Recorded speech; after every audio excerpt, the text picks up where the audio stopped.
we originally had you scheduled to come on the day after the election, but there was so much going on, we decided to wait and let the dust settle a little bit.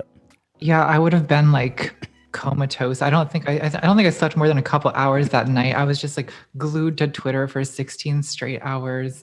Uh, it would have been bad. I was the same way, and I was. Yeah.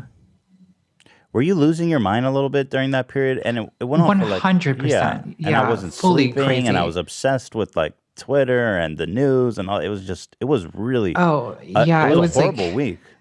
terrible. There was just like 90 consecutive hours of like pacing in a bathrobe looking at Twitter, just like really bad times. I gotta say that first night was pretty. When I went to bed, I was not feeling very happy. I didn't go to bed. I I think had to go to bed yeah, eventually at like 3 yeah, a.m. because I have a I, kid. So I was like, well, yeah, someone's yeah. got to take care of this little guy. Yeah, that's good. It's good to have something else in life to like be responsible for because, well, I started getting house plants. That's my There you level, go. the level of responsibility I'm Yeah. comfortable with.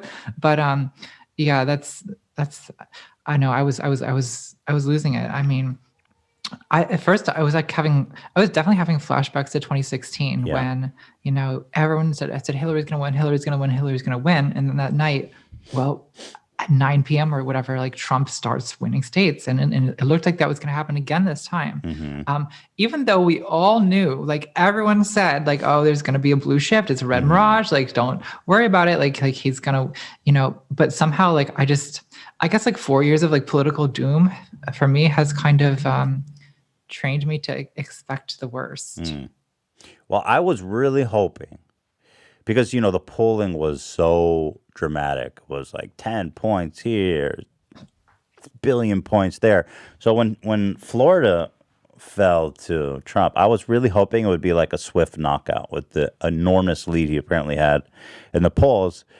But Trump, like, won Florida big time. And then I was like, okay, well, it's going to be a long night, but shit. Well, now that it's over, how are you feeling? Over, quote unquote. I'm feeling pretty good these days. Like, I guess the first few weeks after, well, how many weeks has it been? It's been 1 month, I guess. The first couple of weeks, I was like, I don't think Trump's gonna leave. Like, I think he's gonna find some way to. I didn't, I mean, I guess it was paranoid a little bit, but Yeah. I feel like it was paranoia, like sort of informed by the fact that the president was like, I'm not leaving. Like By the that makes very. you kind of like that's not paranoia. Like that's just what's happening. I guess the question is like, does he have the actual power to do what he obviously intends and wants to do? So it appears that he does not. But for a while, I was like, I can imagine a lot of scenarios where like if enough Republicans kind of lined up behind him, and I don't know, he was somehow able to convince, like send different electors to the electoral college or something really obscure like that. I don't. It looks like that's probably not going to happen. But Mhm. yeah, I'm calming down a bit about it. Yeah, I'm feeling the same way. I'm feeling like for sure he's gonna leave, but I'm more worried about like he's just scorching earth. You know what I mean on the way out, Yeah. and it's like people are. It's just so fucked up. But what's kind of ironic is the Republicans in Georgia in this runoff that's so important are now losing faith in the election process, and I'm starting to see a lot of them saying, "Well, I'm just not going to vote because my vote doesn't matter." So if that's the case, then that would be the most poetic justice possible for his tantrum. Well, it's kind of true that like if you tell your base that the election's rigged, like the votes are all lies, like it's not like necessarily the best get out the vote messaging, you know? Yeah, Like it's not good campaign messaging to say the election's fake. it is Um, good. It is good messaging to drum up violence, though, it and like is, yeah. sedition, which scares me a lot. Well, yeah, exactly. I mean, it, That was good. sorry, I need to recover from that. I think there's so many people in this country who are kind of like close to the edge. Especially if you look at like QAnon and Yeah. like I feel like a lot of people have been further sort of sent to extreme places by the pandemic. The fact that they are like sort of not socially connected to other people, and the kind of conspiracy theorizing has like no checks on it at all. And then you have like the president basically encouraging this, saying the election's stolen, and saying like, we're gonna basically we're going to take victory by whatever means necessary. I mean, he hasn't said that in those words, but he's implied it. And like, who knows what Trump means to say that by that? But I can imagine, several thousand people who are going to hear that and think it's my patriotic duty to take up arms and like attack who knows what, an election center. I don't know, government buildings. Like, it just seems highly likely that there's going to be violence that will come of this. Yeah, I would agree. But if I mean, it sounds like you made a video saying, about voting, urging people on the left. A lot of people on the left are disenchanted, let's say, with like Joe Biden because he's too moderate. So well, what's the point? So you made a video urging them that it's important to vote for Biden. So what can you outline to me, like, if Trump won in a second term, what is it about that second term that would be so horrible for you? Well, I think if he had a second term, it would sort of embolden him to be sort of even more embolden him to even further disregard democratic norms, to be as, even more authoritarian, to be even more outlandish on Twitter.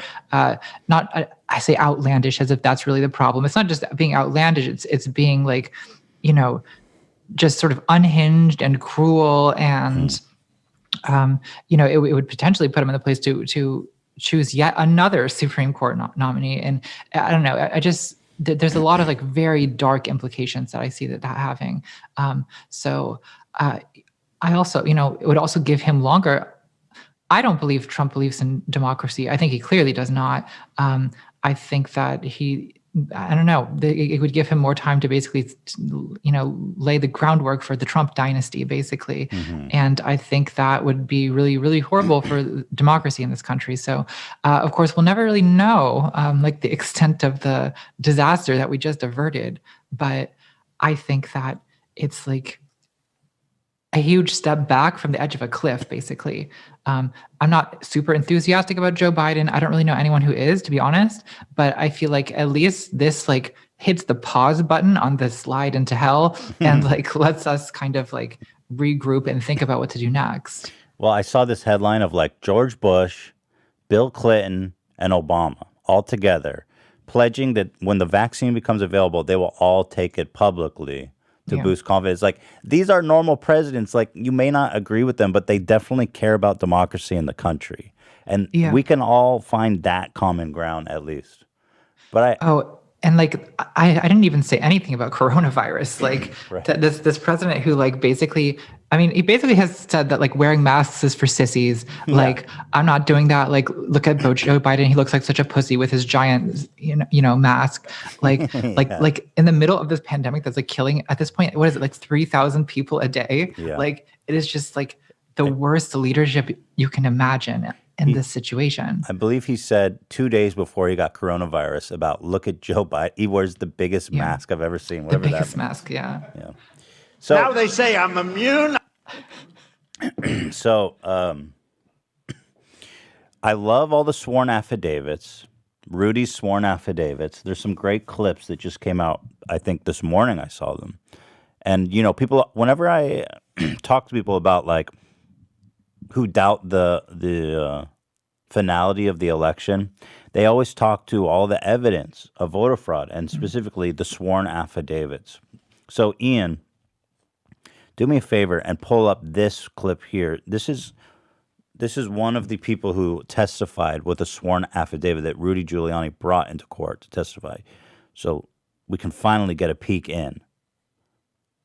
Like, a lot of people think all Indians look alike. I think all Chinese look alike. So how would you tell?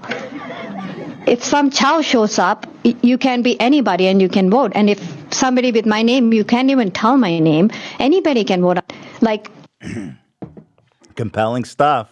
So the argument is that votes could be fake because how can you tell Chinese people apart? Is that the argument? Yeah. Ethnic groups all look the same. And she's like, listen, I don't blame you because I think all Chinese people look the same. It's just the way it is. Hey, it's fine to not be able to tell people apart. I mean, it's just, yeah. Wow, that Voter sure fraud. is an argument. Yeah. But what's great is that Rudy Giuliani was like, I'm bringing this woman to court. She's compelling enough. This is going to convince them. This is going to convince a judge, right? Another one. By the way, he was cracking up next to her. I don't know that that's necessarily good. That the lawyer's laughing at his witness. Is that what you want your witness to do? Is to entertain the courtroom? Like everyone just fucking rolling on the floor. I don't know. Yeah. But what are we supposed to say? Like, how do we have a conversation with people that talk to the sworn affidavits?